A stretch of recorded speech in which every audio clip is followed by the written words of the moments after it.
જય માતાજી ખેડૂત મિત્રો, પ્રાકૃતિક ફાર્મ એમાં હું બીસી જાડેજા તમારું બધાયનું સ્વાગત કરું છું। 200 લીટરનું તમારે જો બેરલનું જીવામૃત બનાવવું હોય તો 10 લીટર ગૌમૂત્ર, 10 કિલો ગોબર અને કિલો 1 દેશી ગોળ અને વેસણ 1 કિલો અને મુઠ્ઠી 1 કોઈ સેઢાપાડા અથવા તો વડનું કે સારું ઝાડ હોય એના થડ નીચેની માટી બરાબર, અને પછી 170 લીટર આસપાસ પાણી નાખી અને બેરલ આખું આપી દો। 7 દિવસ સુધીમાં તૈયાર થઈ જાય। 7 દિવસ પછી ગમે ત્યારે જીવામૃત વાપરી શકો અને તમે દર પાણીએ જીવામૃત વાપરી શકો। આનાથી જીવામૃત બનાવવાની અંદર ગૌમૂત્ર ને આ બધું હોય તો જે બેક્ટેરિયા છે જે આપણે જમીનમાં કામ કરે છે એ બધા બહુ મસ્ત સોલિડ બની જાય છે બરાબર। એટલે એના માટે આપણે આ 7 દિવસમાં આવડા ડબલ થઈ જાય બેક્ટેરિયા અને એ બધા આપણે જમીનમાં કામ કરે।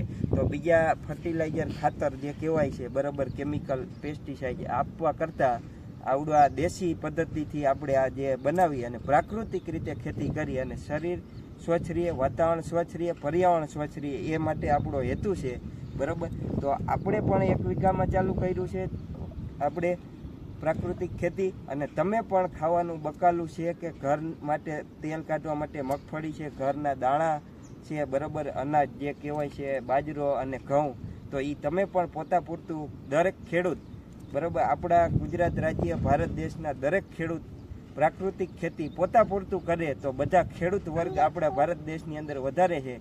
તો જો પોતા પૂરતું પણ પ્રાકૃતિક રીતે કરે તો આપણે પોતાનું બધું પ્રાકૃતિક જમીન પણ થઈ જાય, પર્યાવરણ પણ સુધરી જાય અને પોતા પૂરતું જેટલું ખાવા પૂરતું બનાવો છો તો તમારે પોતાને ફાયદો થાય અને જેથી કરીને આ પેસ્ટિસાઇડ ને અને આવડા તમે કેમિકલના ખર્ચાથી તમે બચી શકો, જેથી ખર્ચ ઘટે અને ઉત્પાદન તમારું વધે।